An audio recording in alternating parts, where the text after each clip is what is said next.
எங்களுக்கு ஒரு ஆசைங்க, எங்கள் ஃபேமிலியில் எல்லாம் ஒன்றா சேர்ந்து ஓணம் சத்யா சாப்பாடு வைக்கணும்னு ஆசைங்க. அதனால் இன்றைக்கி வச்சு பார்த்துட்டோம். எல்லாருக்கும் ஓணம் இனிய நல்வாழ்த்துக்கள்.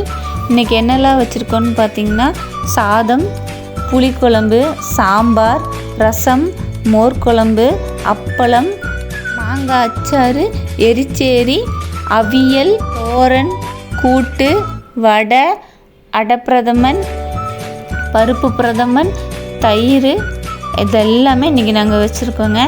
நாங்கள் எல்லாம் சேர்ந்து எங்கள் ஃபேமிலியில் ஒன்றா இதெல்லாம் செஞ்சு நாங்கள் எல்லோரும் ஃபேமிலியோடு உட்காந்து சாப்பிட்டோம். ரொம்பவே சந்தோஷமாக இருந்தது. எப்போ பார்த்தாலும் பிரியாணி தான் வைப்போம் எல்லோரும் ஒன்று சேர்ந்தால் டக்குன்னு. இன்றைக்கி இந்த மாதிரி கொஞ்சம் வித்தியாசமாக செஞ்சு சாப்பிட்டு பார்த்தோம். ரொம்பவே சந்தோஷமாகவும் ஜாலியாகவும் இருந்ததுங்க. அதுவும் வாழை வச்சு சாப்பிடும்போது இன்னுமே ரொம்பவும் சிறப்பாக இருந்தது. சிஸ்டர் கூட சேர்ந்து ஒரே இலையில் 2 பேரும் சாப்பிட்டோம். கட் பண்ணாமல் ஒரே இலை நீளமாக வச்சு 2 பேரும் ஒன்றா உட்காந்து சாப்பிட்டோம். இது ரொம்பவே ஜாலியாகவும் ரொம்ப சந்தோஷமாகவும் இருந்தது. நம்ம சேனலில் 3 வகையான பிரதமன் வீடியோ போட்டிருக்கேன்.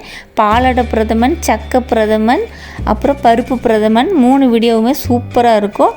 நீங்களும் அதை ட்ரை பண்ணி பாருங்கள். ரொம்ப சூப்பராகவும் டேஸ்ட்டாகவும் வரும். அதோட லிங்க்கையும் நான் இது டிஸ்கிரிப்ஷன் பாக்ஸில் கொடுக்குறேன். தேவைப்படுறவங்க யூஸ் பண்ணிக்கோங்க. தேங்க்ஸ் ஃபார் வாட்சிங்.